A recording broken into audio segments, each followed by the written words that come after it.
My heart go boom boom when I'm looking at your body. I feel the goosebumps when I'm all over your body. You turn me up and I turn you on. Heaven is in marbles, picture perfect made for me.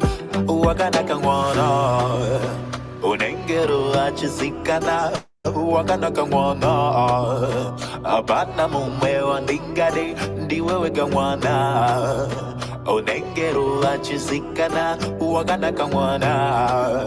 Abana mumewa ningade, ndiwewe kawana.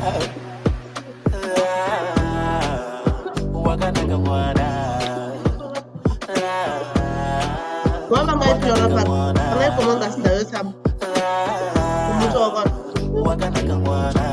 He moved into her old place. I call you my flower cause you bring light to my heart. You are a special one that everyone would love to see. Your smile, it gives me more light. You are a special type. With you I will travel from Bikita straight to Paris. Oh my darling, I really do love you from the bottom of my heart. I'm gonna love you till the end of time, yeah. And when we are older, we'll be dancing to these songs, yeah.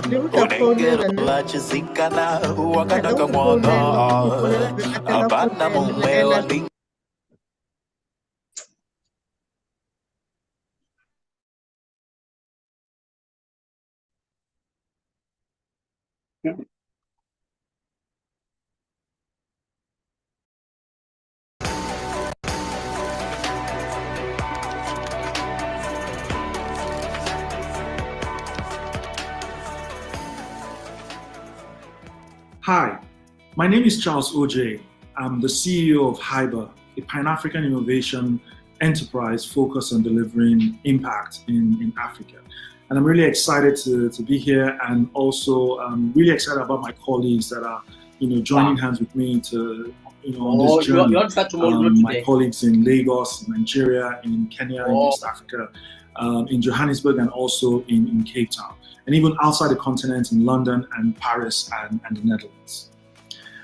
I would love to, talk to us about our purpose here in HYBA, and we're really very excited about using innovation to scale positive impact that brings real and lasting change for the African ecosystem.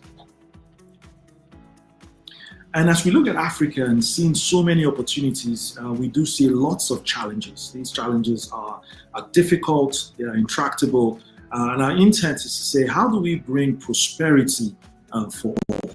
And you may ask, how can we do this? We do this in three ways, which we call our innovation missions, around circular economy, inclusion, and also sustainable lives. Let me just take some time now and just talk about each of them.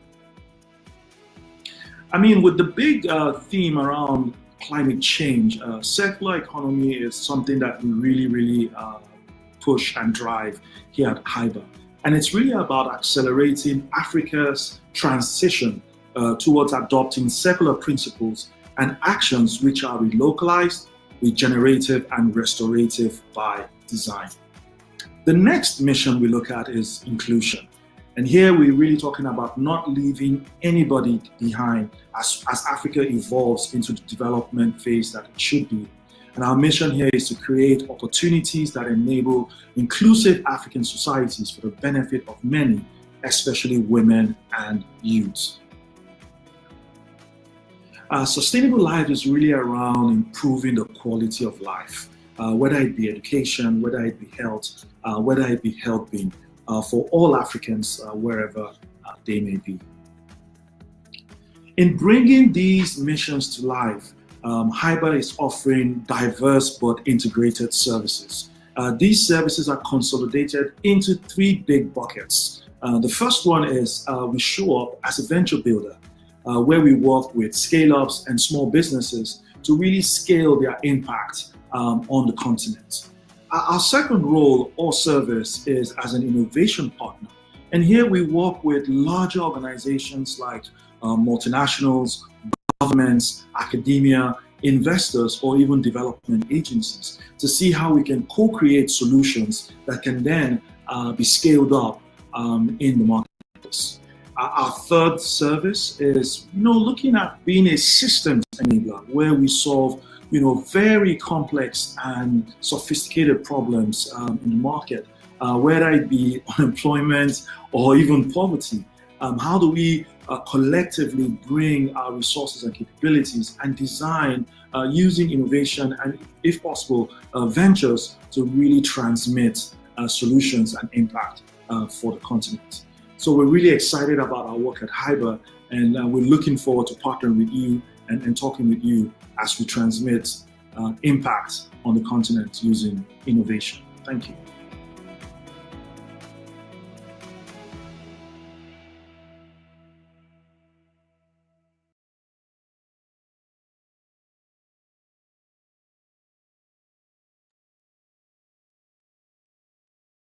Yeah, I'd like to welcome everybody and thank you very much for giving us your time and attending the State of Biotech event for 2024. Proudly hosted by Hyber and sponsored and hosted by Hyber and Fluent. And we are pretty sure we're going to get some very interesting insights out of today. And we do ask that everybody please stay muted and that you take notes. Get your pen and paper ready, get your questions ready, and then you can add your questions to the chat box, of course. And then one of the key things here is so that we know who's talking and why you're talking, where you're talking from. Can you please change your name on Zoom to your name and surname and your company that you're from or your institution that you're from, so we can keep track of that, please. And then later after the panel, we will, as concluded the initial panel, we will then have a Q&A where we will then address everybody's questions. We'll get a time given, of course. And remember, this is a space for learning, collaboration, and for vibrant discussions. We really feel that this needs to happen more and that this is one of many that will elaborate upon the opportunities, difficulties, and benefits of the biotech industry in Africa.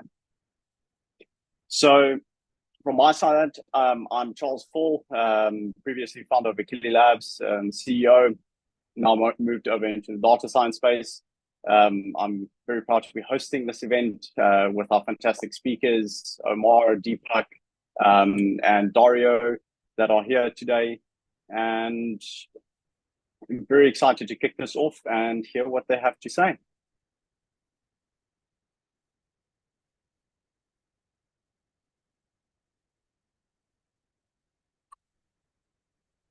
Okay, so let's just make sure we've got all our speakers here, Omar, Deepak, and Dario. Unfortunately, Loretta could not make it today, but she will join us for a future event.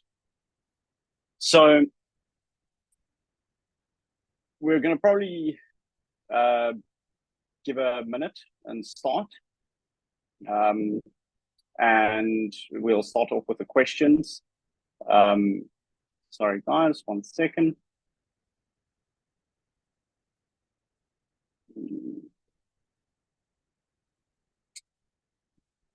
So, okay. Next up, we'll introduce our speakers and have them introduce themselves. I think that's always the best way to go about it. What you'd like to do is start off, and Omar, if you could introduce yourself and where you're from. Okay. Good afternoon, everyone. Good evening if you're dialing in from other time zones. My name is Omar Sakr. I'm the CEO and founder of Nawa Scientific, Cairo, Egypt. And I'm very much thrilled to be representing North Africa today, sharing what's happening here. And one thing very much I love about this gathering is we will have insights from every part of Africa. So this is really one true African event. I'm very much looking forward to the discussions. Nawa Scientific is basically an online destination to outsource your scientific and industrial analysis. We have more than 400 different tests now. We're serving professors at the university, pharma companies, biotech companies, drug discovery disciplines. with a huge list of services. All you can do is you look to our website, you upload your experimental design, we do the experiment, and we send you the results back. So it's a CRO basically, more with an online platform part to it. Back to you, Charles. Thank you very much, Amar. I appreciate it. Glad to have you. Deepak, can we have your intro, please? Thanks, Charles. I'm Deepak Maraj. I'm the CEO of Uvu Bio. Very excited to be part of this event and to share some insights, if any, but more importantly, to listen to others and learn about what's happening in other parts of the continent. Just a little bit on Uvu Bio. We are what I like to call ourselves as a bioeconomy ecosystem enabler. We support businesses from an entrepreneurial development perspective. We've now entered the skills development space, and we provide skills development in various aspects of biotechnology and directly related to the vaccine industry. We currently boast the first and only open access laboratory on the continent, based in Cape Town, and we're now scaling and opening up another facility in Rwanda. So as we speak, that facility is being set up. We're hoping to open in June, July at the latest, and launch programs in entrepreneurial development there, as well as skills development. I think back to you then, Charles. Thank you very much, Deepak. Very nice to have you. And then Dario, can you please introduce yourself and tell us where you're from?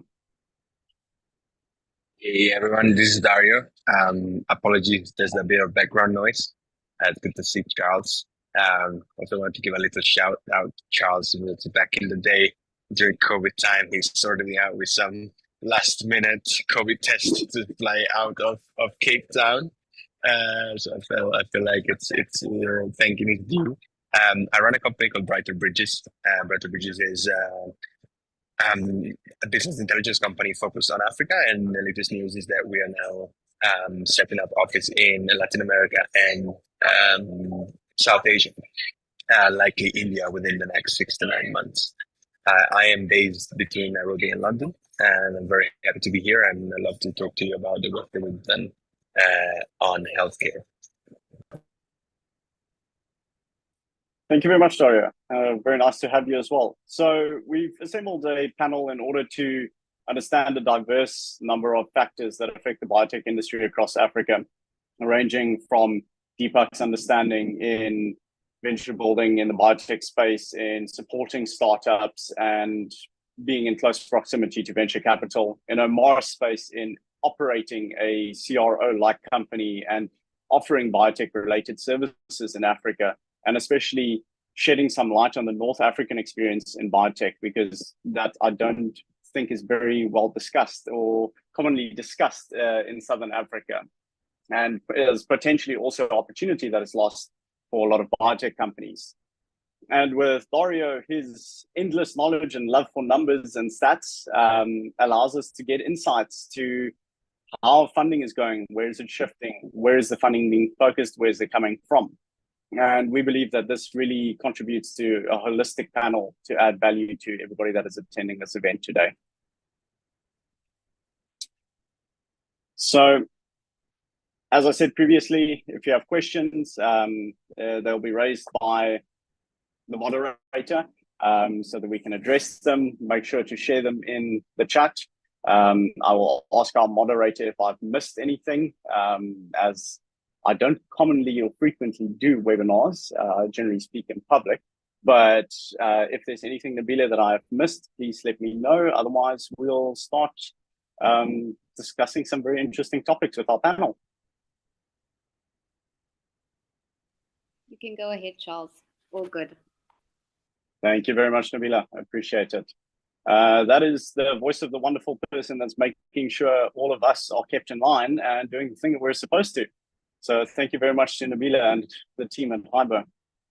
So we're going to start on a topic that has been very top of mind for everybody lately. It's been something that's been broadly discussed, not only in biotech, but in fintech and all the verticals across Africa, and that is funding.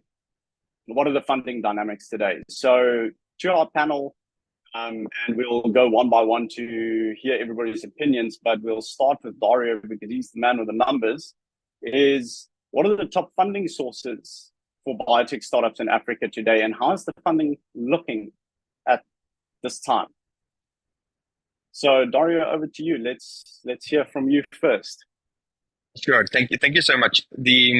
So in the brief, or maybe not so brief these days, life of Brighter, we've actually engaged on healthcare quite a bit. Back in 2019, we started. 2018, 2019, we started the first maps, which I may share here because they're all available, even though a bit not up to date. Then we've been working with the GSMA on a study on digital health in emerging markets, which is also a public good. And then all the data for free, you can access them live on Brighter Intelligence. So when I talk about high impact sectors such as agriculture, education, healthcare, what I usually tend to say is that it's very important that we do not think of the technology component of it, which makes the ag tech or the ed tech or health tech sector as the full industry. As you know, the core of healthcare are hospitals and clinics. They're not apps for teleconsulting, even though like these are emerging and are growing in numbers. Charles, give me a thumb up if you can hear me properly because it's very loud around me. Yeah, you can hear me. All good. So some of the observation that we've seen, a lot of the funding in the healthcare industry still goes, especially in Africa, still goes to clinics and hospitals. And this is the bulk of the funding because they are really the core, and also the big pharma are those that capture the bulk of the industry funding. However, over the last decade, we've seen the emergence of technologies, of innovators and SMEs and entrepreneurs, as the many people here are attending today. And what we've observed is that healthcare has been a target for foundations and has been a target of grant funding and subsidies from the government.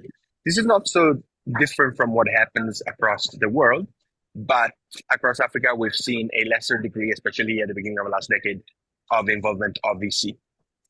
What happened subsequently was the involvement of the corporate. So we've seen some degree of acquisitions and partnerships between the large pharmas and or even hospital businesses with health tips, and which has also sort of given rise to a degree of merger and acquisitions and corporate innovation activities. I mean, we've seen, for instance, one of the names that pop up to my mind is the Netcare partnership with Founders Factory as their basically corporate venture instrument, or Merck being involved in several accelerator programs as an LP, or the Gates Foundation here last year, or the beginning, last year founded about 2 dozen or 3 dozen health techs across Africa. So this is what we've been observing.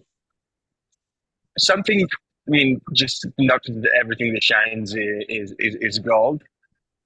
We've not seen a significant activity at growth stage across Africa for African-born companies, especially maybe except for South Africa, which stands as a country a bit as an exception to the rest of the continent. But something that we have observed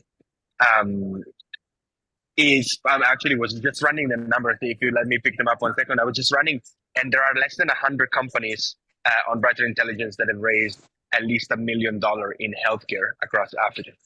Give or take, maybe there are 20, 30 more that might have not been under our radar, but these are roughly the number compared to hundreds in fintech, for instance, or e-commerce or logistics. And then equally, there are probably less than 50 or less than 40 companies that have raised $5 million up. And these do not account for like the global companies such as, for instance, Bima in insurance that have been focused on all emerging markets, versus Africa alone. Sorry, I'll stop here. I don't want to be too tedious with numbers, but I think this is a bit of the overview that I would have. No, thank you very much, Dario. Yeah, it's very much a focus on corporate partnerships in order to drive certain sectors within biotech. A lot of that has been in the medical sector, yes, from my understanding of what you were saying. And I think that we'll, of course, in due course after the webinar, we'll speak to Dario to share some numbers with everybody so that we can actually bring some insights to you that you can see on paper or hopefully not on a spreadsheet. I think we all look at those enough. Thank you very much, Dario. And then over to you, Deepak. What is your opinion on the funding situation for biotech in Africa at the moment? And what is the main source of funding that you're seeing? Sorry. It's a difficult area, Charles, as you would know.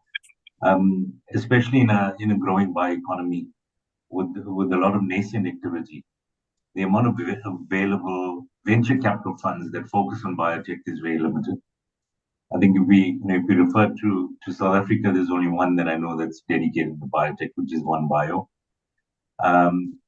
But because of the nascent nature of the industry, there's a large number of startups that are not, they're pre-revenue businesses.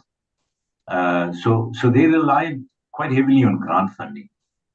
And if I have to list some of them, from a South African perspective, I think everybody knows Technology Innovation Agency, as well as the Industrial Development Corporation, IDC.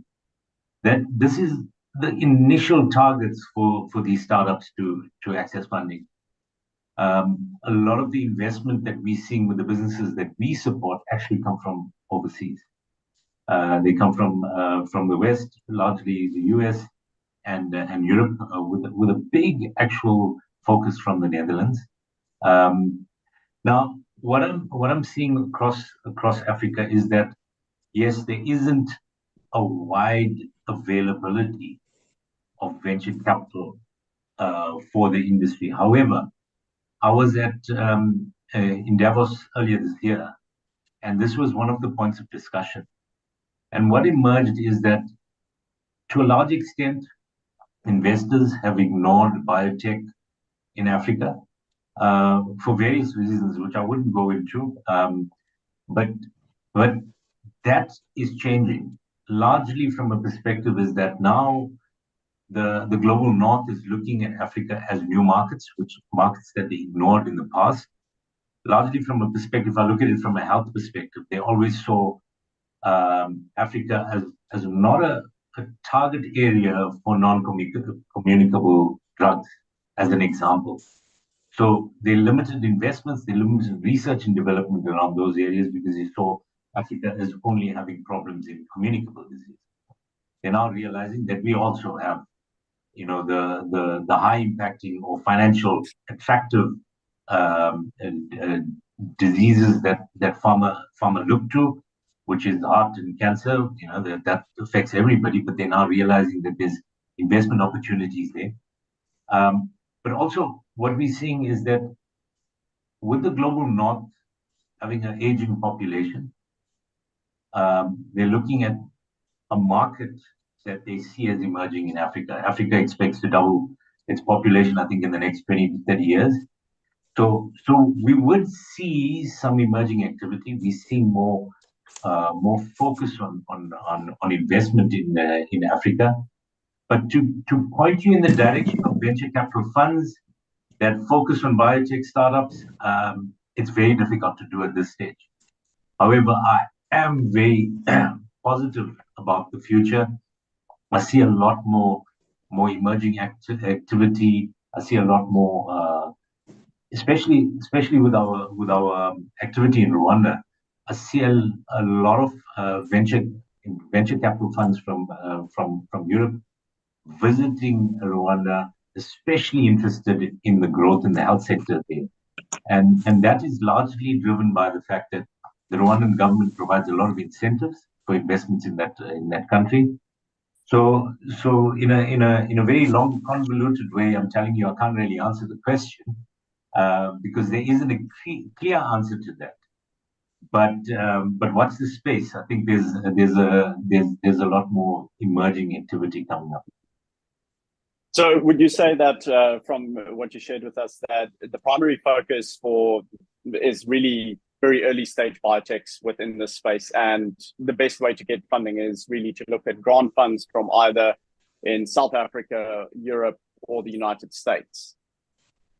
Yeah, I think it's because of the nascency nature of the startups that's working in this space. So unless they're scaled to a later stage in the business cycle or have products at the high end of the technology readiness level, they're pretty much looking at seed funds and pre-seed funds through grant mechanisms.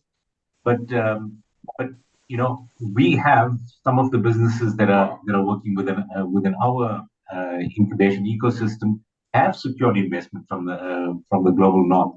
That shows a renewed vigor, a renewed interest, a renewed value in what's coming out of Africa. So yes, my initial thoughts are yes, looking at grant funding, and not I'm talking about South Africa because we understand this environment a lot better, but not only grant funds like I've listed, but each of the countries in which you target your market in or you target your operations have mechanisms to support this.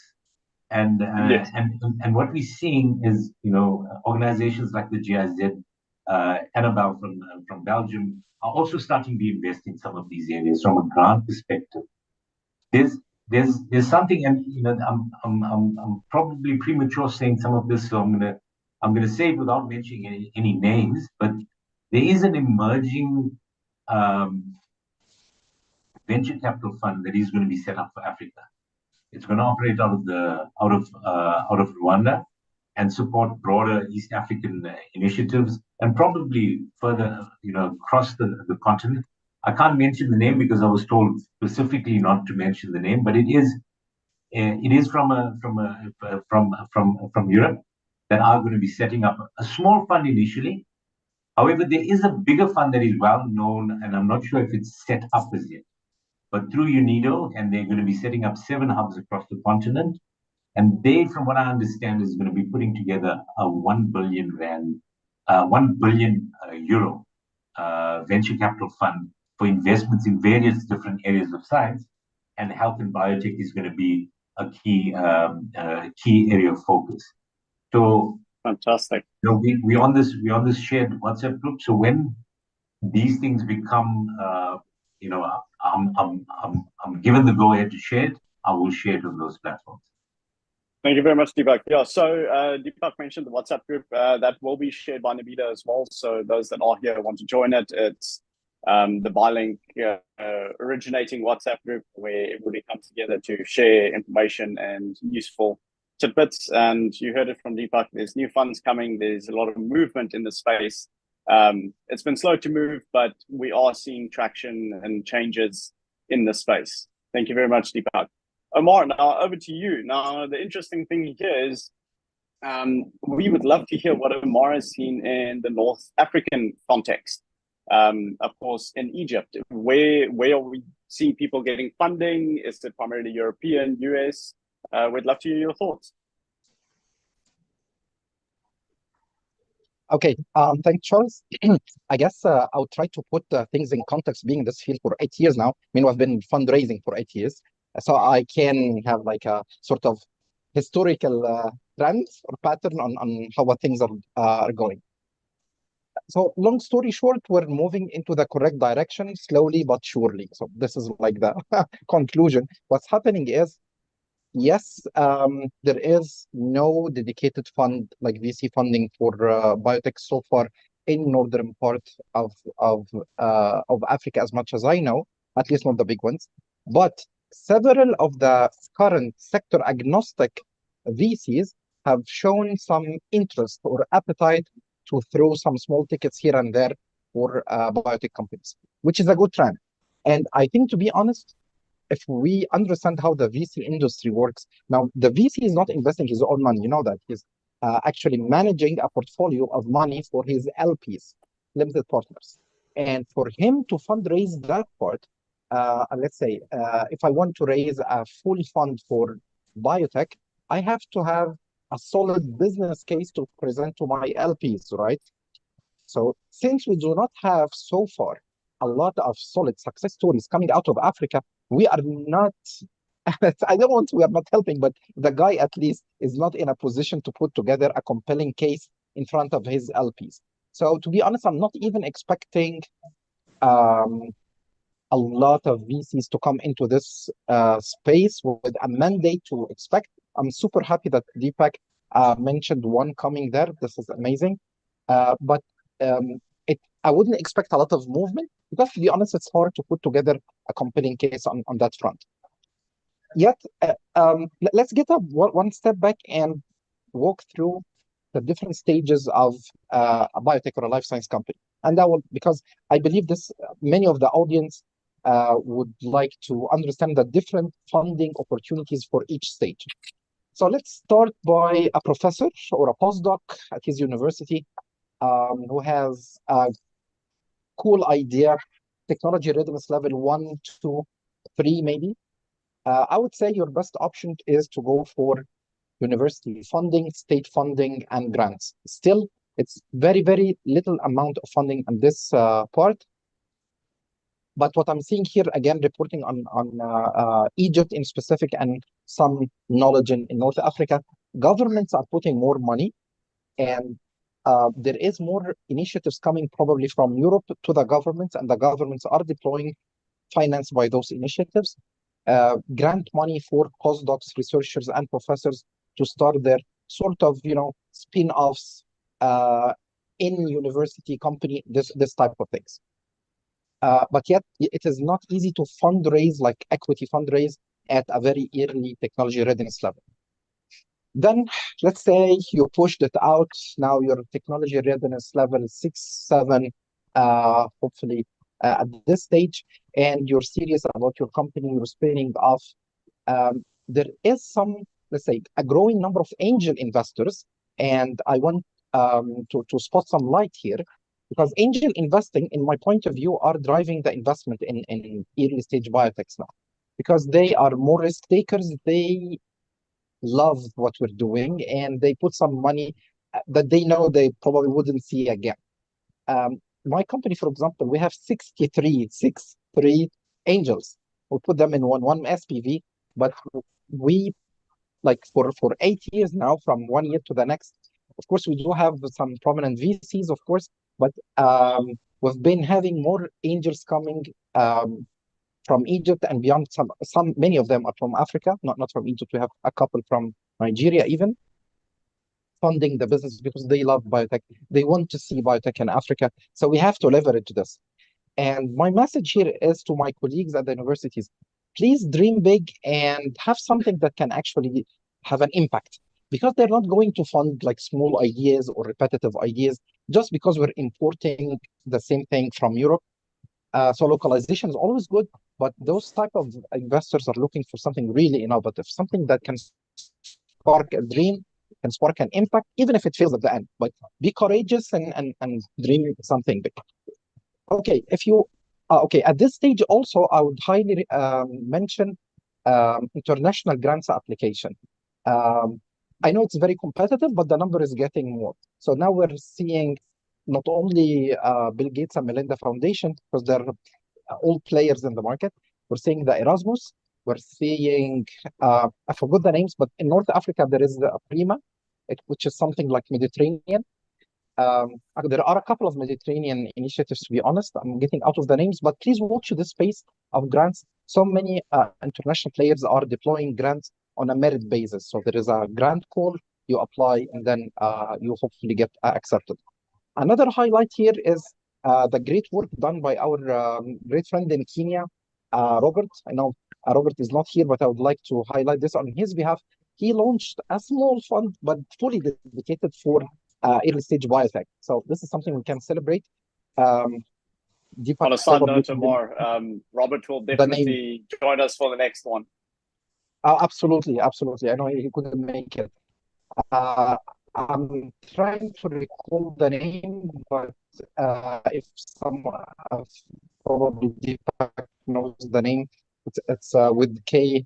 I mean the fund of you can will grow. Thank you so much. And this can be also a good point. Then if you're at more later stage, then when it gets more tricky, because now you're applying to the big guys, you're talking to the VCs. In my case, I have we're raising $10 million Series A round, and it's coming all of it out of Africa. We have Japanese investors in the space, French investors, and American and European investors. So probably this is the point Deepak mentioned, that when you get to the big tickets, still you will have to fundraise from out of the continent. Yeah. So this is thank you very much. Thank you very much, Amar. Sorry, Charles, I just want to add a point. Sorry, I just want to add something there, especially on the back of Omar mentioning Robert and Bulgro. So some of the acceleration programs on the continent is actually proving quite influential from a perspective of one, accelerating the business, but also providing them funding. So I know Novartis is running an acceleration program that Bulgro is actually managing on their behalf. Especially in the health tech side. So if there's anybody interested in that, I think reach out to Robert about trying to get into that program, because Bulgro does very good work, especially in the health tech space. I know we're going to be working with them on expanding their efforts into the biotech space as well. Fantastic. Thank you very much, Deepak. Thanks, Amar. Thanks, Dario. I think that was quite an extensive topic for us to discuss, and we would love more time to discuss that specific topic. But what we're going to do is the next few questions, we're gonna pretty much just go through them and have people give 2 thoughts that they have top of mind on that, and then if somebody has any comments on the panel between those or on somebody else's thoughts, we can then jump between those and see if we can get something out. But what our end goal here is to get 2 key things out that elucidates on the following topic, which is how can startups effectively navigate the regulatory environment and landscape in Africa, and what can we do to unify the regulatory environment for biotech in Africa? So we'll start with Deepak here quickly, because I think he is probably experiencing a lot of these interesting questions at the moment. So, Charles, I mean, answer the second part of that question. How do we unify? I think the short answer is probably not possible, because each of the countries have different mandates, have different political reasons for regulations. However, what we are seeing is the regulations are changing for the better going forward. What I would recommend is, one, in the country that you're targeting or the country that you're working within, is to get a deep understanding of the regulatory environment, the requirements, develop a clear line with the regulatory environment, a regulatory authority, so that you understand how to conform. That's one thing. Regulations can be prohibitive, but it can also be enabling if you know exactly what's coming and how to navigate that. So I think awareness and education is a very important thing. But the other thing is harmonizing efforts. Creating advocacy bodies that create a collective voice, so that you can positively influence regulations. I'll give you an example. Unfortunately, it's a negative example of where harmonizing efforts have created a policy influence. I actually met with the Italian consulate this last week, and this was something that I didn't know. But in Italy, there's essentially not a ban, is a lack of a better word, an embargo on cellular agriculture, and because it was driven by the agricultural industry, the livestock industry, that advocated for it to stop in Italy because it's going to influence their business. Now that unfortunately is a negative outcome, but they positively influence a regulatory framework for their own benefit. It's gone to the extent Yes. that no public funding in Italy can be diverted towards cellular agriculture. So I think it's difficult in the startup space because startups see anybody working in the same space as competition, but creating an advocacy body that can influence policy is definitely one positive step. So try to make friends with your competitors. My motto is collaboration, not competition. So I think it's difficult in the private sector to try and take that approach, but especially if you want to influence policy, it's a good approach to take. Well, thank you very much, Deepak. Yeah, it's a complex issue, but yeah, so from that, two quick answers. The one on navigating the regulation, what would you say? Education and understanding is most important. Yeah, because if you don't understand it, you can't conform to it. If you don't understand it, you can't advocate for a change to it. So make sure that you understand it because it's quite a deep area. Okay, so we'll take from that then as the first point from you, Deepak, is understanding is key to understanding how to navigating the regulatory space. And on the second point of unifying, I heard you say that you think it's most likely not possible. So would you say on that point that creating advocacy for the benefit of biotech is then key to actually creating a better regulatory environment? Yeah, if you create advocacy across the continent, then you can push. Yes. One of the things that we discussed when I was at Davos on this global health equity, it was around how the outcomes from that focus group that I worked in was going to influence the Pan-African Parliament that has some kind of influence across multiple African countries. So yes. It's creating an advocacy that operates at that level that can influence multiple countries' regulatory environment at the same time. Thank you very much, Deepak. That's very insightful. Now, Dario, we're going to adjust this question a little bit to be relevant to your experiences and knowledge.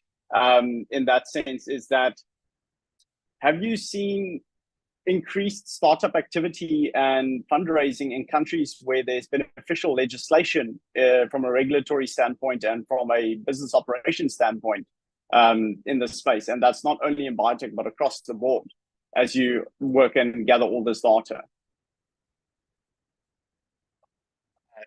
Thanks, Josh. I would say health tech startups are a bit of a tricky one in the sense that many companies, and you probably are a good example of this, are subject to so much like certifications and regulatory bodies and licensing that you need off the back. Like you need medical approvals, you need financial approvals, you need also quality assurance, and so many companies. Just also to link back to what has been said earlier about the grant funding and the subsidies from the states tend to emerge slowly, right? Unless we're talking about apps connecting, professionals, or we're talking about a financial service for the healthcare system, which effectively is a fintech adapted to the healthcare space. I would say this.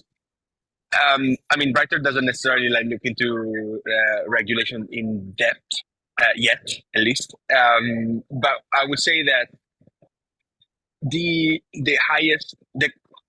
it's very hard to come across very early stage companies in the healthcare space unless they've come out with some sort of announcement or with some sort of participation in public challenges or rounds or initiatives. Or they've been made part of our portfolio. The largest companies that we see remain in the larger markets. So far, the largest health techs that we've seen, with the exception of M Pharma, remain in and Bima, who also was in Ghana, by the way.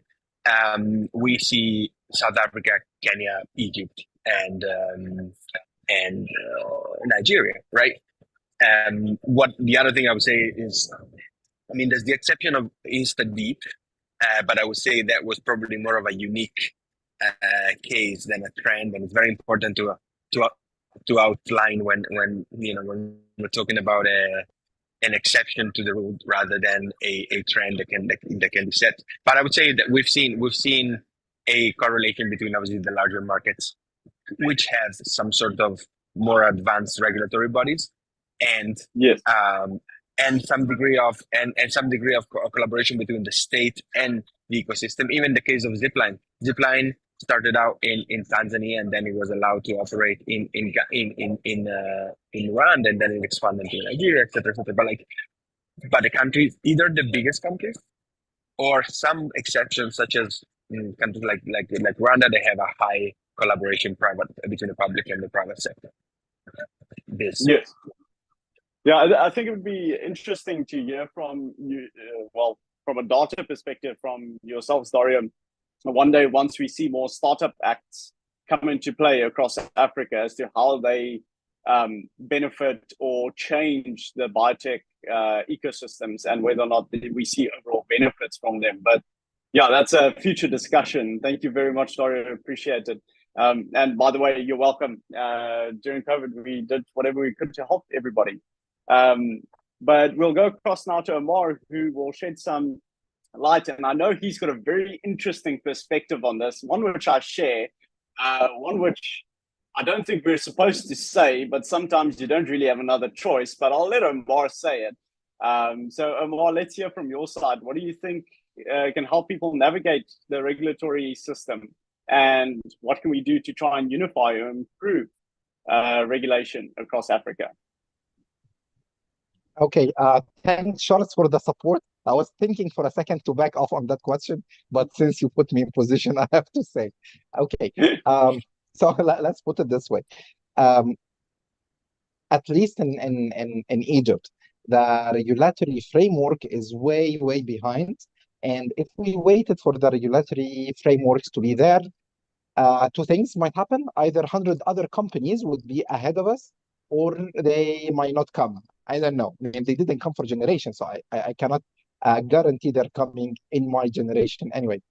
So the way I see it is, as I told you, it's better to kick the door and start working, and then it's easier to apologize than to ask for permission. I know it can be a little bit controversial, this perspective, but this actually was an advice from a mentor who told me, even in the US, tech in general precedes regulation. So I'm not just speaking about biotech, but all types of people invent things, and then regulators come after them to put frameworks. Now we're seeing people discussing AI and how can we control AI and regulate AI.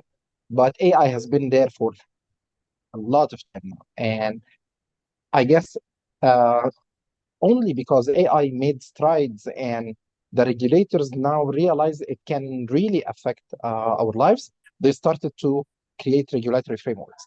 So long story short, my message to my colleagues here listening to us is do not wait for the regulatory framework if you are not doing something harmful. Because I want to put a limitation to my frame here.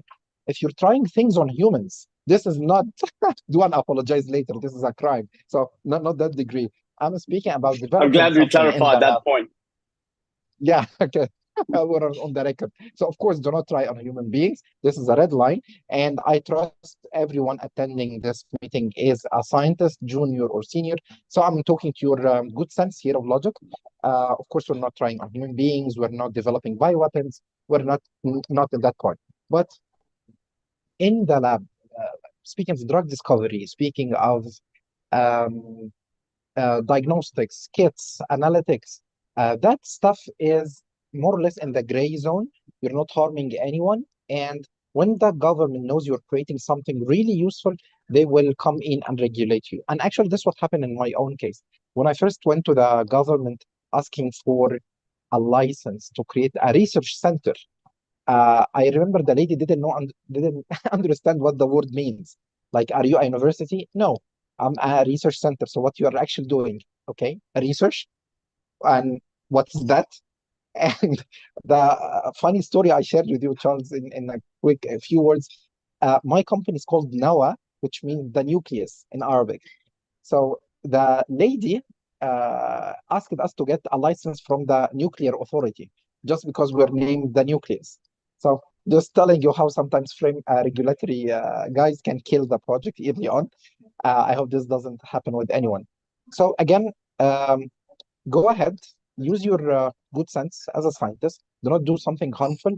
And I can tell you, if you create something useful, the government will step in and regulate and actually support what you're doing. No, thank you very much, Amar. Yeah, it's interesting. Sometimes we have to be a little bit brave and move forward. Obviously, this is not advice. We don't want anybody to get in trouble. So I would, as Amar also said, don't do anything dangerous. But sometimes you do have to move ahead and you can't wait for certain things. I'm sure a variety of people have a variety of opinions on this. But yeah, when you're stuck and you can't do things for a long time, it is very difficult. Just 1 second before we move on. Unfortunately, Dario is going to be off. He has shared his insights from the data side. He'll be sharing data afterwards as well, and well, a way to get access to that data and that information. But thank you very much, Dario, for attending and sharing your insights. And we'll have you on the next one as well, where we're probably going to dive deeper into funding. Thank you so much, everyone. Thank you very much. Cheers, Dario. Okay, so between Omar and Deepak, we're going to move on to the next one.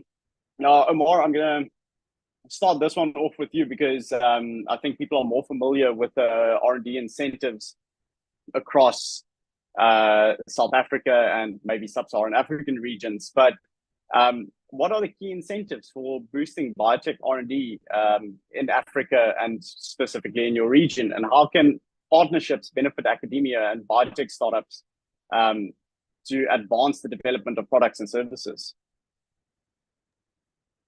I believe one thing we have all learned during COVID is that, yes, the world has become one small village, but when things actually happen, everyone says or thinks about himself. So the growing markets and the localization trend is now balancing the globalization trend. And all, I guess, countries I know are pushing for localization of pharma industry, of biotech industry, of vaccine manufacturing. We're seeing a lot of trends happening there. So I guess the local markets in Africa are very incentivizing and asking for local African entrepreneurs to take over. I see also a lot of foreign companies coming to the continent and building their own hubs. And this is good in some ways, maybe bad in some ways, but I would say in general it's good. I'll start with the bad parts. Probably this will create more competition when you like compete with the big guys manufacturing next door to you. However, there will be tech transfer. There will be more talents that will work for that company for a while and leave them to create their own companies. This is how things go. So it is okay to welcome big players to come and produce good things in the region, but this will create a good momentum, at least in terms of growing the local markets. And would you say, Partnerships Omar, is one thing. Thank you, Charles, for please. would you say that Thank you, there go ahead. are financial or tax incentives for R&D and for biotech within Egypt or Tunisia or surrounding areas that you've seen? Okay, in Egypt, because I'm not aware of the other countries, but in Egypt, we have only incentives, unfortunately, not for R&D, but for manufacturing. So if you're at the point of manufacturing, yes, the government can give you some decent incentives, but just for research, what they offer is just grants. And in between grants and manufacturing, startups are in a hard situation. So, but unfortunately, this is the situation. No, thank you very much, Amar. It's interesting to see the different kind of incentives. And then Deepak, over to you. What are the key incentives you've seen, and how do you think that partnerships can advance this and benefit biotech? So I think, giving tax incentives for R&D. And Charles, I think you know this piece of legislation in South Africa better than I do. But I think you can get a tax rebate of up to 150% of that of your investment in R&D. And I think that does stimulate some research and development. The other thing is increasing the available allocation from national budgets for R&D, because research and development is a risky space. So most of the time, the investment in that type of risky initiatives comes from grant organizations, largely government funded. Now, I use South Africa as an example. We allocate less than 1%. I think it's 0.8% of our national budget to science and innovation, of which probably I would say maybe R500 million goes to the CSR alone. So it further reduces the amount of availability. So I think to stimulate R&D, you need to initially, from a government perspective, take a concerted effort or make a calculated decision to allocate more money for that type of initiatives. The other thing is, incentives from a different tax perspective. Now, I'll give you Rwanda as an example. Rwanda, depending on the type of business and type of industry, you can get a tax exemption for up to 5 years in the business. Now, when you look at international investors that see a business located in those countries, they have, some solace in the fact that the investment is going to last a lot longer. I think across the African continent, we have less government money to allocate to R&D. I'll give you an example. Nestle's, the organization Nestle, their research and development budget is probably 10 times more than South Africa's DSI's entire budget. So, that just shows you the limitations. However, and for those of you who may or may not know about the PAVM, the Pan-African Vaccine Manufacturing Strategy, that has given South Africa Africa a target of producing up to almost 60% of its own vaccines by the year 2040. A stretching target, considering we produce less than 1%. Now, those types of growth areas, I think realistically we can get to 40%, but still it's a huge movement of the barometer. And those types of targets are stimulating investment in R&D because they want to create homegrown R&D solutions. So my two things there is, one, increase investment in R&D from a government perspective, but other thing is, incubators and accelerators like Bio, establishing these incubators so that there is opportunity for startups to attract R&D funding.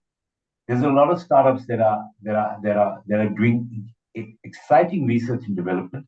Investors are reluctant to invest in them because they don't have a home.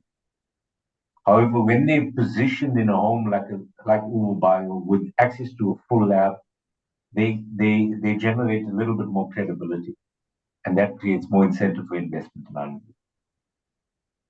Thank you very much, Deepak. Yeah, I think that the tax incentives in South Africa is very well structured. As you said, it's something that I've got quite a bit of experience in previously. And unfortunately, I think it's not very well shared or elucidated across industry, and accessing it and getting the right paperwork in place can be quite tricky. I hope, as everybody here, that it expands, and as Deepak says, we get larger allocations from government towards R&D to actually drive R&D and then subsequently drive the biotech industry forward as well. So we'll move on to the next question, where I'm going to ask you guys just for 2 points each. So the main thing here is just succinct points and understanding. Obviously, you guys have a good understanding of the industry. Is what are the 2 key points for this next question? And that is commercialization barriers. what is the largest hurdle to biotech product commercialization in Africa? Now, Amar, I know what you're going to say. So we'll quickly hear Deepak's two key points on this as what the two main barriers are that he sees. So I think the first one I'm going to highlight we discussed in the first point, which is the scarcity of funding or investment that prevents it. But then I think limited access to state-of-the-art laboratories to develop minimum viable products and to scale them. What we're seeing in South Africa is we filled a partial gap, but we're located in the Western Cape. But there's another gap that we leave, is that we're providing a space for the R&D to happen to develop a prototype. But then there's a gap between where a business has sufficient credibility and runway to secure investment for their own facility. So we're looking at that gap being filled and looking at a scalable facility, a pilot scale facility that can do toll production for market entry samples. I think that's another gap. So that is really operating in the chasm, you know. So Deepak, for you, you said access to funding, access to facilities. You see as two main barriers. Omar, on your side, I know we've discussed this at length before, but please share with us from your side your 2 points. Actually, I'm not very far from Deepak on that. I believe commercialization is not our biggest fear now, because not all, but most of the startups are still in early maturity phases. Several have not reached the TRL that allow them to push yet. We do have some very successful South African startups with kits in the market. I guess Ashley is with us here in the group. Great success story on that. But majority speaking is still behind that. I would add to Deepak, I see that so many of the biotech founders care so much about their the IP rights and the IP space, while there the product itself is not mature yet. So in long story short, let's focus our efforts and funding to get things ready to the market, and then everything else can, legislation, IP, everything else has a solution. But we really need to run quickly with the ideas we have in mind. I believe we discuss a lot and we care a lot or fear a lot about things that could happen in the future, while our products or the products we see are not still that ready to go. Yeah, so I think it's a very shared view and opinion is funding and access to facilities. And of course, with those two comes Amar's point of technology readiness levels. These are serious barriers to entry, is if companies cannot even get far enough to actually have a product to get to the commercialization stage. So I think, yes, very early stage problems, but very interesting to discuss. And I think it's also a topic for further expansion in the future. Thank you very much. So we'll move on to the next question, is protecting innovations. And you just touched on this, Amar, is how should biotech founders go around handling IP in Africa? Is it something they should worry about? What kind of strategies have you employed to protect your intellectual property? Okay, I can go quickly on that very briefly. Again, two things.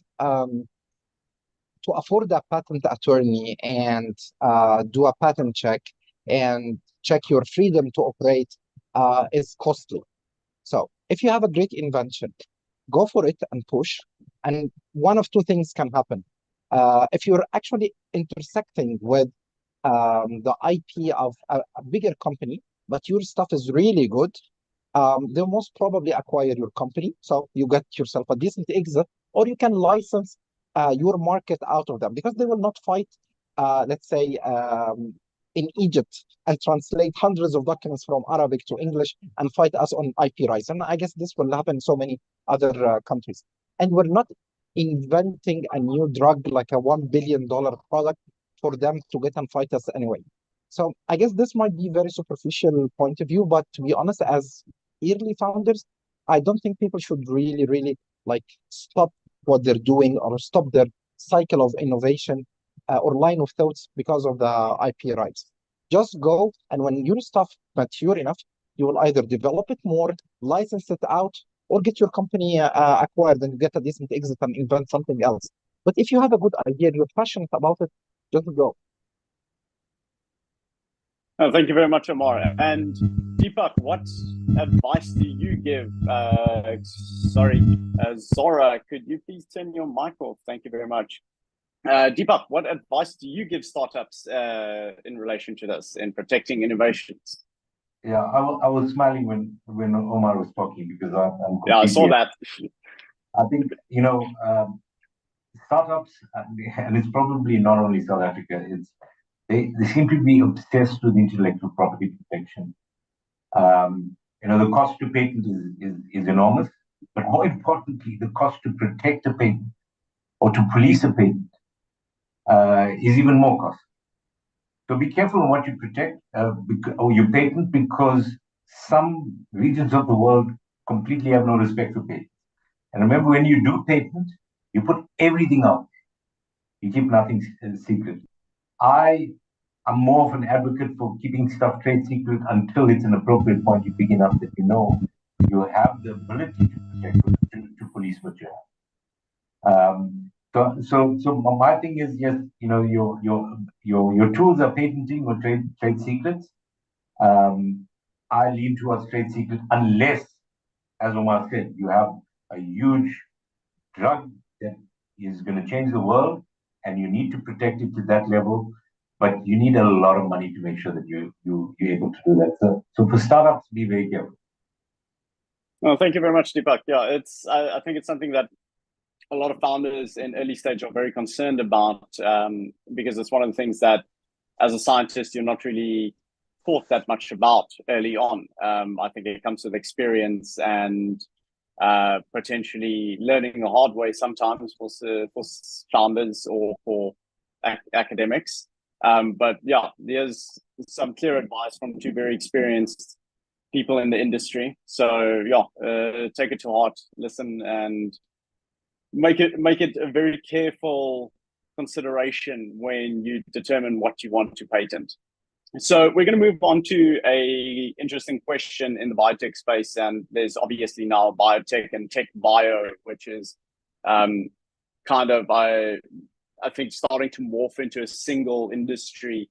But there's obviously a topic that's going to come up, and that is digital integration and the future trends. And these two will combine into one question. Is we're obviously seeing a lot of adoption of artificial intelligence, machine learning, large data capabilities within drug discovery, and a variety of other things. And we'll address this one to Deepak first, is what do you see as the future of digital integration for biotech startups, and how does that relate to the future trends as we're seeing them currently? So I think, and we ran an event not so long ago on AI in biotech, and there's a few different initiatives that's happening there.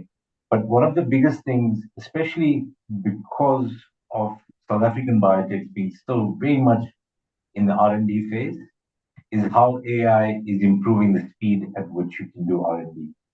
I think that is definitely something that works from a digital technology perspective. We're seeing, telehealth platforms that's coming through. In fact, Omar, I'm not sure if you remember, there was a guy when we met in Egypt that had developed an app that could basically look at your facial expressions and diagnose you with the disease. And it used various different tools. I'm not sure if I believe that really works, but these are some of the emerging things that we're seeing. Wearable sensors, integrating big data, etc., into that.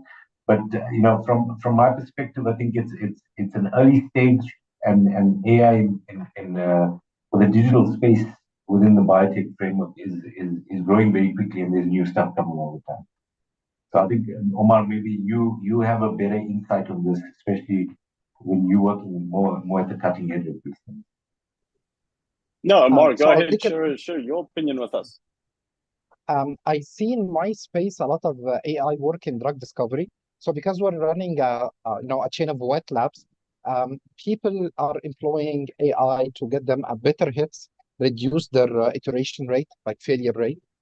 And I believe AI will shorten the time to the clinic, but it will not eliminate wet lab experimentation, because you cannot get a drug to the market just because AI said it will work, So, but what happens before the drug gets to clinical trials or even to animal trials, it gets through a lot of iteration and failure rate. This part of drug discovery, I guess AI will very much help in reducing. I'm trying to bring the name of a couple of startups already working on this. Um, so there is one in Egypt called Protinia.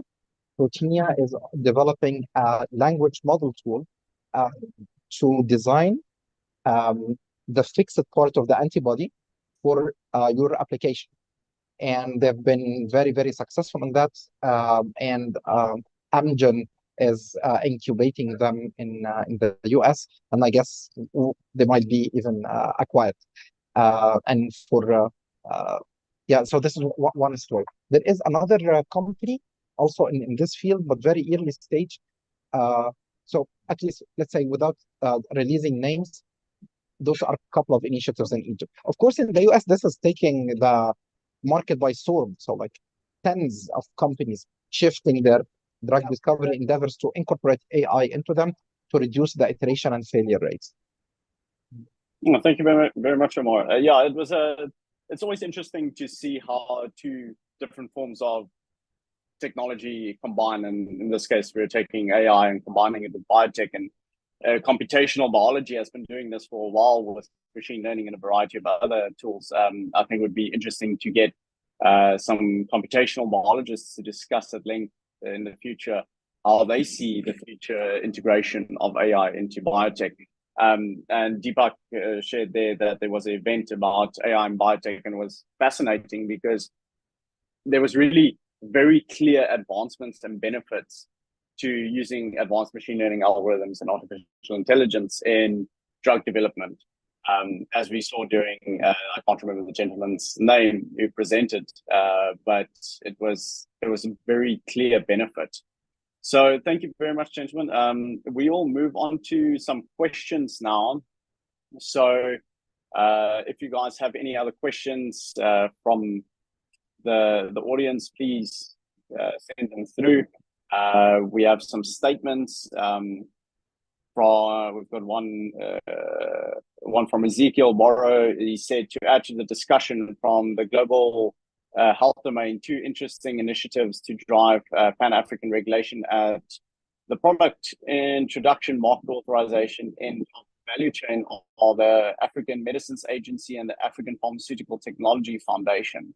It's early days for these two initiatives, so it remains to be seen how they will improve cross-continental regulation of products into African markets. AMA is an initiative of the AU, and APTF is an initiative of the AFDB. Do you gentlemen have any comments on that? Sorry, I can't comment. Thank you. Yeah, I myself, I'm not that familiar with those, but thank you very much, Ezekiel, for sharing that. Omar, anything from your side on that? Not really, but I do believe this statements are true, and we're very much looking forward to seeing this taking over. No, it'll be interesting to see how that pans out in the future. Then we've got another question. Kunta, I hope I'm pronouncing that correctly. And they said, who do biotech and medtech startups generally look to get assistance with regulation and compliance, assuming that the government isn't an option in the continent? I think this is a very complex question. Who would like to take this one between you? Deepak or more? Okay, a little bit from my side. So question says, Yeah. who do biotech and medtech startup generally looks for to get assistance with regulation? It's very complicated because every single step needs someone. For example, importing your raw material, this is one thing you need assistance, and it has its own regulation. Doing experimentation is another thing, and it needs regulation and assistance. But So let's put it this way. You figure it as you go one step at a time. Okay, this is my own motto in life. When you approach very complicated stuff like this, um, there is no one single entity that can help you all the way from ideation to market release.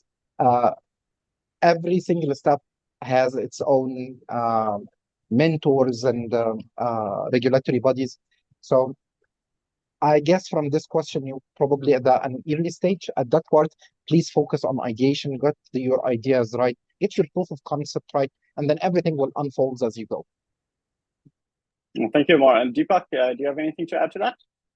Yeah, I think it's a difficult one. If government is not an option, I'm assuming it's because they're not responsible. They don't have any regulations. So especially in the in the med tech space, regulations are a bit lagging.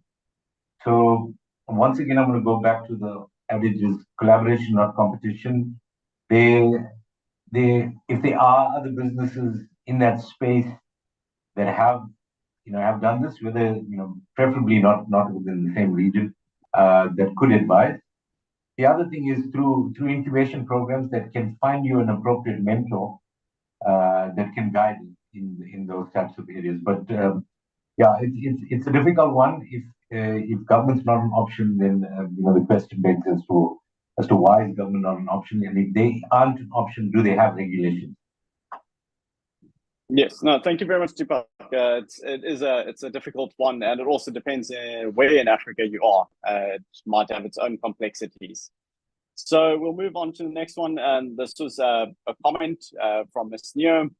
In the scientific realm, intellectual property consistently presents a significant challenge. This often triggers protracted legal disputes among the different parties invested in the idea, and in many instances hampers the realization of innovation. Opting for IP registration may not be the optimal route. Thus, safeguarding one's intellectual property through contractual agreements is something I would personally advise. So I take you referring to non-disclosure agreements and making sure that you've got things locked down. Deepak, do you have any comment on that? I think that comment is directly aligned to what both Omar and I have said. So nothing to add. I agree with it. Yeah. Thank you. And Omar, your side? No, so for the statement by Ms. Neo, definitely agree. But the thing is, if we put this to the real situation here, most of the founders of biotech are still in very, very early stage. So to get their hands cuffed with thinking of IP rights at that very early stage, this will kill their innovation. What I've seen over years is you just go, and then when you have something really, really valuable that's worth fighting and going for the intellectual battle for, it always unfolds, and there are always solutions. So the statement is correct if you have something valuable, but till you get to that valuable thing, do not cuff your hand with IP thinking. But of course, the statement is correct. Thank you very much. So we'll move on to the next question from Mashudo. Mashudo, I hope I'm pronouncing that correctly. What are the challenges with collaborating with technology transfer offices in the commercialization of biotech products? So I'm going to give this one first to you, Deepak, because I think you have a lot of encounters with tech transfer offices across South Africa. Yeah, I think your biggest challenge is coming to the intellectual property. The universities and the tech transfer offices in the universities are all fixated on intellectual property and how they take a chunk of that. And that's where, working outside of the university environment gives you the freedom to generate your own IP that you can own. And I think that's one of the challenges. The other challenges is that the technology transfer offices are by design to maximize the benefit to the university or to the office. So they're going to squeeze you for every bit of equity and share of intellectual property so that they can maximize their efforts. So advice there is get a good attorney on your side, get a good partner that understands how to do negotiations on this basis. And my advice from the top of the list, try to get out if you're developing something within the university environment, try to get out of the university environment as quickly as possible, so that everything that you develop outside of that now belongs to you. Yeah, thank you very much, Deepak. Amar, do you have anything to add? Yeah, maybe a very small perspective. We have a Of course. different taste for that problem in Egypt. The officer of the technology transfer office is actually a professor or associate professor at the university who have never done a startup before, and he was just appointed because he has some admin role to do to the technology transfer office. So sometimes the discussions are really, really hard to go with, because the guy, as much as he wants to help, he or she are not aware of how things should go. So I guess bottom line of it, probably as Deepak said, try to get out of the university space if you feel you have something that is valuable and promising. But make sure it is valuable and promising before you do this jump. Because sometimes I see people getting excited at very early stage, and then they invest a lot of money and investor money in things before even the proof of concept is. Yeah, I think it's a varied experience. It's interesting to hear and see how it's different across the continent. We have not got a lot of time left, so we are going to process through these questions that we have at the moment up to Neo. I'm going to ask that the panelists give us succinct answers to these questions so we can work through them quickly and provide some feedback to the audience. And the first one is from Mariska, and they asked, how can we change the way people see African biotech? It often gets overlooked or underestimated. What can we do to make it more respected and valued worldwide? As a very complex, long question. What role do universities play in driving research and development in Africa's biotech sector, and how can we further leverage the potential to foster innovation and scientific advancement within the continent? You've cheated. You've done multiple questions in one, but we'll allow it. So what we'll do, I think, is let's focus maybe on that first component, is how can we change the way that people see African biotech? And this is something that I think the majority of us in this conversation, in this webinar, have seen at some point, is that there might be a slight different lens through which there is a different lens through which people see African biotech, as perhaps it's not MIT, it's not Stanford, it's a university out of South Africa, or it's a startup out of South Africa. How can we change that perception? How do we improve that? Panelists, who wants to go first? Very short answer from my side. We need to succeed, and we need to persevere to reach that point. And if we fight for our just only personal interest, like creating small companies, selling it, and making money for ourselves, this image will never change. The world has to see success stories coming out of Africa, and this, in my humble opinion, the only way to change this perspective. Otherwise, we'll still be making very, very small things that will not float to the surface. So success and perseverance. Thank you, Amar. And I couldn't agree more with you. I think that seeing success really changes people's perception. Deepak, from your side? Yeah, I think I agree with Omar. Is continue to persevere. There is also that perception, but it's changing as there's a number of talented researchers and scientists in Africa that are making their mark in the world, and they helping change that perception. So I think it's going to happen organically, but keep pushing your ideas out there, demonstrating the capabilities of the continent, and we will change that mindset. Yeah, definitely. I think that we all have the same vision and hope for biotech in Africa. So we'll move on to Sona's question. The rest of that question, I think we'll have to save for another time. Let's see what Sona asked is, what sort of biotech startups are you guys seeing? Which subsectors are you guys finding exciting, relevant to build in? I'm trying to understand what innovators are working on currently and what you wish they were working on to help make the case for biotech in Africa. As for context, this is Sona from Founders Factory Africa. So Deepak, I'm going to give this one to you, and if you can give us a quick answer there, because we're running out of time. Yeah, I'm seeing a lot of biotech activity in sustainable foods. Sona would know she was part of the initial group when Zanzi and Genovo Dairies joined Uvu Bio. There's more activity coming up in this area. It's for me, sustainable food ventures is becoming a key intervention area. We as Uber Bio become like a natural attractant to these types of startups. We're supporting over six at the moment. So that's the area I think is exciting. In sustainable foods, the various different ways, cellular agriculture, genetic engineering of plants, etc. For food basis. Yeah. Thank you very much, Deepak. Amar, from your side, what are you seeing as the main focus in that region? I see more activities coming for drug discovery. I see people, local scientists or those who graduated from top universities in the West and getting back to their countries, still maintaining the momentum for drug discovery, which is something great. I do hope one day we see, let's say, one close day, we see an actual candidate APIs being pushed at least to clinical trials generated from Africa. I see a very good opportunity in AI, let's say, AI-derived realms. So the work, again, Protinia is doing in just modeling and like deriving a model that can help with the drug discovery is something I guess we can do as Africans. I see also a lot of work happening on the genomics level.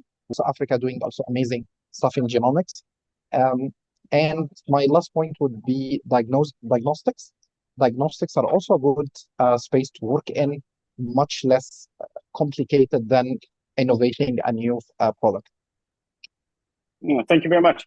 So we'll move on quickly to China's question, which we're very quickly running out of time, and out of respect for our audience, I would like to make sure that we keep things running in time. So I think what we'll do is we will just allocate these questions each to one of the panelists, and then we'll get onto the next phase.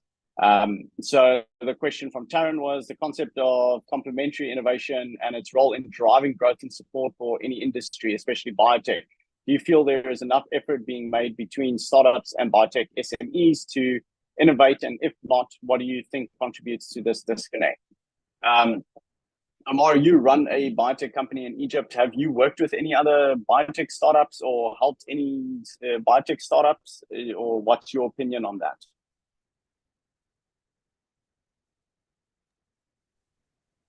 So 100% agree. I mean, with the scarce resources we have in Africa, we have to pool resources together and work together. And the space is not that competitive so that we like shield ourselves. I believe it's the other way around. If we are not working together with the limited stuff we have in hand, it's very difficult to move on. So myself, we're big on collaboration. We work with the professors at universities, with the spin-offs, with so let's keep it short. I believe people just need to be honest, because there is the last part of the question says, what do you think contributes to this disconnect?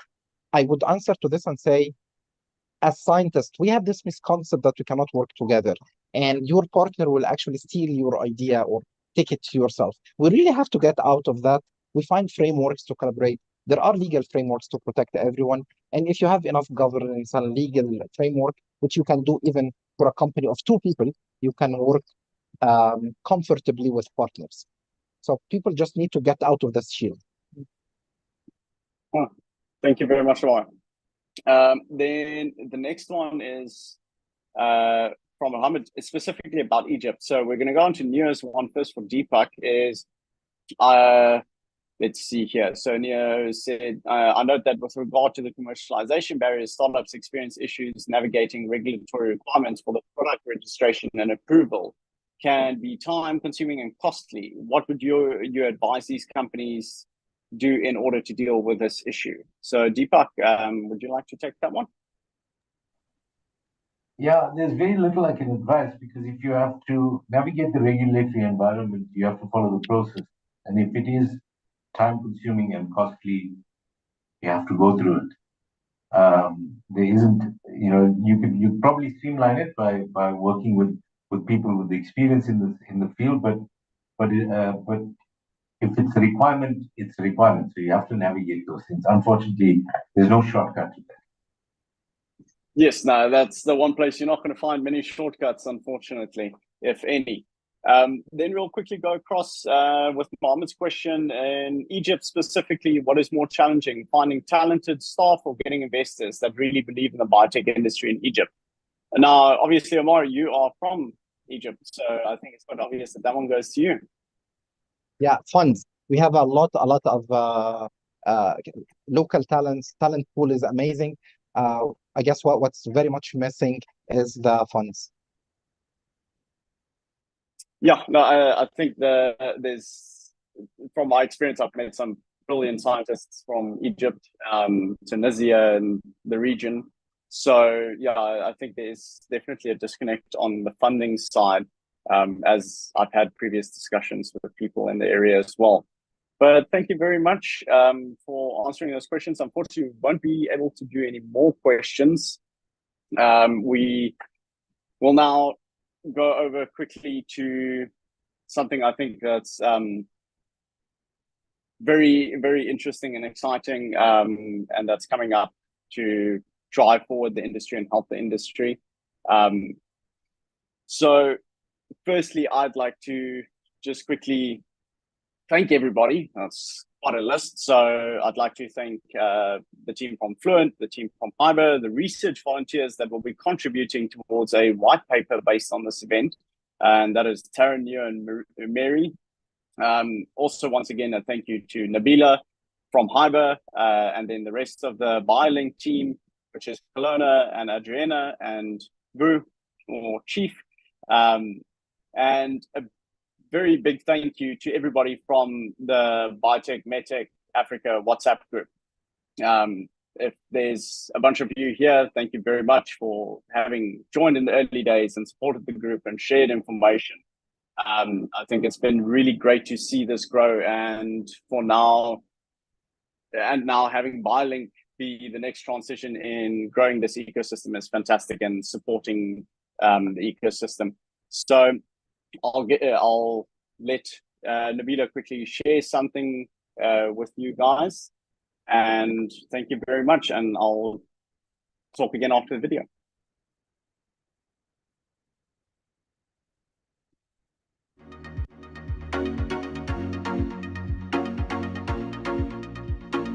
According to the United Nations Economic Commission for Africa, UNECA, Africa imports around 94% of its pharmaceutical and medicinal needs from outside the continent annually at a cost of $16 billion. Burkina Faso, Egypt, Ethiopia, Ghana, Kenya, South Africa, and Uganda are the only African countries with active projects that involve the use of gene editing techniques. Approximately 375 drug manufacturers operate in Africa, serving a population of around 1.1 billion people. According to the World Bank, African countries spend an average of 0.45% of their GDP on research and development, R&D. This is well below the global average of 1.7%. Researchers in Nigeria are using modified bacteria to efficiently tackle oil spills, presenting a sustainable method that could transform oil pollution cleanup worldwide. In 2019, Professor Mashudu Chifularo and his team at the University of Pretoria, UP, Faculty of Health Sciences in South Africa, performed the world's first middle ear transplant using 3D printed bones.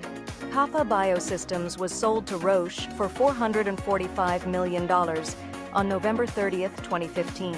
German biotech giant BioNTech launched the first biocontainer to produce mRNA vaccines at its manufacturing facility in Kigali, Rwanda. It is the first foreign company mRNA vaccine manufacturing site in Africa. We are excited to introducing you to BioLink Africa. BioLink Africa, in the biotech startup space in Africa, stems from the unique challenges and untapped potential within the continent's burgeoning biotech sector. Despite Africa's rich biodiversity, talented researchers, and growing demand for biotechnological solutions to health, agricultural, and environmental issues, startups often face significant hurdles, including limited access to funding, inadequate infrastructure, scarcity of specialized knowledge and resources, and complex regulatory environments. BioLink Africa aims to address these barriers by providing critical support, including access to funding, resources, mentorship, and advocacy for more favorable legislation.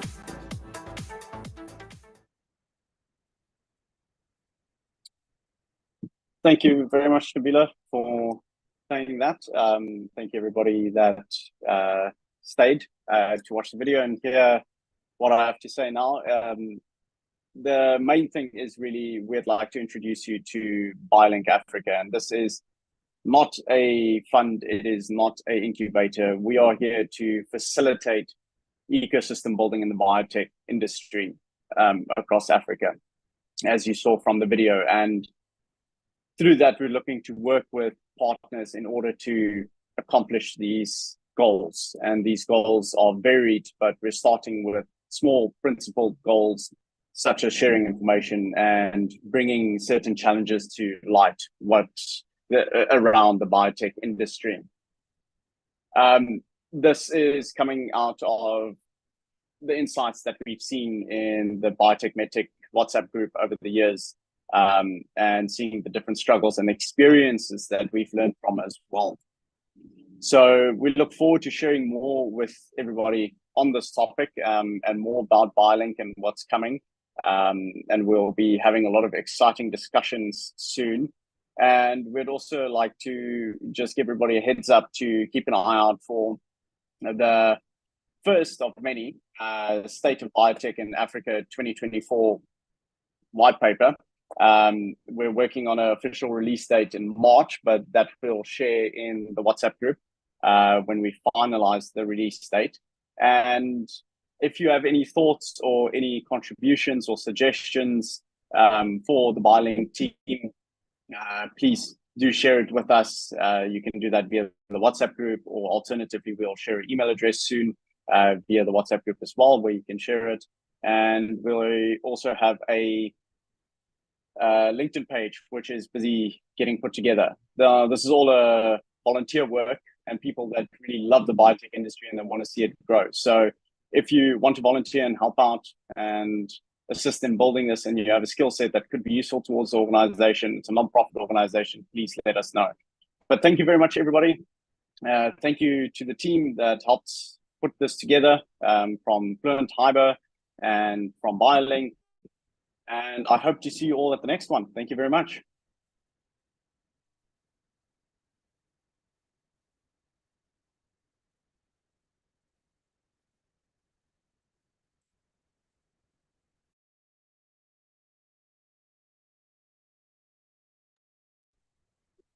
Yeah, just saying thank you to the team. Didn't have the time to thank Nabil and everyone. Thank you, Charles, for leading the effort, and thank you